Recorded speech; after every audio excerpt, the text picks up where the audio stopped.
Bismillahirrahmanirrahim. Assalamualaikum warahmatullahi wabarakatuh. Alhamdulillahirrabbilalamin. Segala puji bagi Allah, segala keagungan, kebesaran, kemuliaan hanya milik Allah.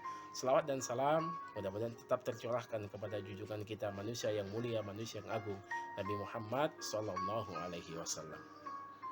Teman-teman yang dimuliakan Allah Subhanahu Wa Taala, pada hari ini kita akan sedikit membahas tentang kehebatan otak manusia.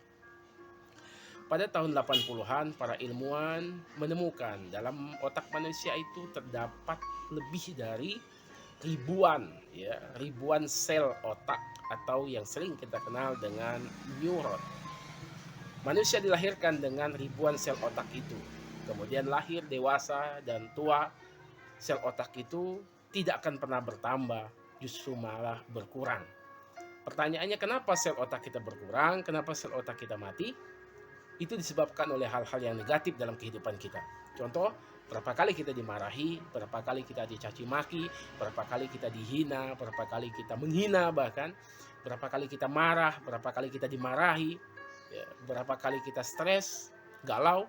Semua hal-hal yang negatif itu ternyata teman-teman semua dapat menyebabkan terputusnya sel-sel otak kita.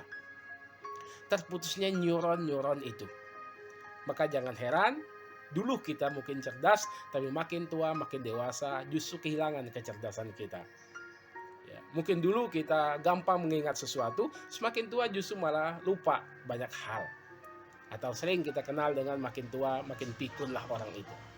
Tidak heran, ternyata mungkin kalau bisa dilihat dan dibuka otak manusia, bandingkan antara masa kecil dengan tuanya, ternyata neuronnya sudah banyak yang putus. Teman-teman semua yang dimuliakan Allah Subhanahu wa Ta'ala, para ilmuwan kemudian mencoba mencari bagaimana cara menghidupkan kembali sel otak itu, bagaimana cara menghidupkan kembali, menyambungkan kembali neuron-neuron itu. Maka ilmuwan kemudian menguji coba dengan begitu banyak cara, dengan berbagai macam hal, mulai dari memperdengarkan musik klasik, mulai memperdengarkan nyanyian-nyanyian yang sendu, yang menginspirasi, bahkan diberikan motivasi. Dilakukan banyak hal untuk menghidupkan kembali sel-sel otak yang mati itu, untuk menyambungkan kembali sel-sel otak yang terputus itu. Begitu panjang ilmuwan mencoba banyak hal, namun tak menemukan apa yang bisa atau hal apa yang bisa menyambungkan, menghidupkan kembali sel otak itu. Kemudian para ilmuwan yang dilakukan oleh ilmuwan muslim yang bernama Dr. Yasir Qadhi dan dikuatkan kembali oleh Muhammad Salim. Dua-duanya dari kampus universitas yang terkenal. Yasir Qadhi dari Universitas Boston, kemudian Muhammad Salim dari Klinik Besar Florida, Amerika Serikat. Keduanya melakukan penelitian yang panjang, dan ilmuwan-ilmuwan yang lain, ilmuwan barat terutama teman-teman semua. Ternyata ketika diperdengarkan Al-Quran,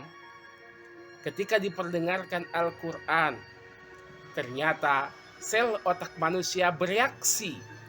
Yang tadinya putus kemudian menyambung, yang tadinya mati bahkan kembali aktif dan hidup kembali. Hal ini bagi kita seorang muslim yang memahami Al-Quran mungkin tak aneh, karena Allah Subhanahu wa Ta'ala telah menjelaskan dalam Al-Quran, wa nunazzilu minal Qur'an ma huwa syifaa'un wa rahmatul lil mu'minin. Sesungguhnya Al-Quran diturunkan untuk menjadi obat bagi orang-orang mukmin, orang-orang yang percaya. Pertanyaannya, kunci katanya adalah yang percaya. Jadi ilmuwan kemudian menemukan hal yang luar biasa hanya dengan teman-teman semua, hanya dengan memperdengarkan Al-Quran, ternyata bisa membuat sel-sel otak kita, neuron dalam otak kita yang tadinya mati, kemudian bisa hidup kembali, yang tadinya putus, kemudian bisa menyambung kembali. Al-Quran. Hanya mendengarkan Al-Quran. Kalau Al-Quran yang diperdengarkan saja bisa sehebat, sedahsyat itu, pertanyaannya, bagaimana kalau kita membacanya? Bagaimana kalau kita membacanya? Bagaimana kalau kita paham artinya? Bagaimana kalau kita mengamalkan dalam kehidupan kita sehari-hari? Mungkin bukan hanya menghidupkan sel-sel otak kita, bukan hanya menghidupkan, menyambungkan neuron-neuron kita, mungkin kehidupan kita akan lebih bahagia lagi. Ternyata ilmuwan dunia mengakui Al-Quran bisa menjadi solusi bagi kehidupan manusia. Mudah-mudahan ya penjelasan singkat ini teman-teman semua bisa memotivasi kita untuk lebih dekat dengan Al-Quran, untuk lebih bisa memahami Al-Quran. Minimal bagi kita seorang muslim, bacalah ayat suci Al-Quran, bacalah kitab suci itu yang diturunkan oleh Allah kepada Rasulullah SAW. Baca minimal sehari 2 kali saja, setiap selesai sholat subuh dan setiap selesai sholat maghrib. Kalau 2 waktu itu kita bisa rutin untuk membaca Al-Quran, mengkaji Al-Quran, tadabbur Al-Quran, maka insya Allah yakinlah kehidupan kita akan lebih baik. Terima kasih, mudah-mudahan ada manfaatnya. Assalamualaikum warahmatullahi wabarakatuh.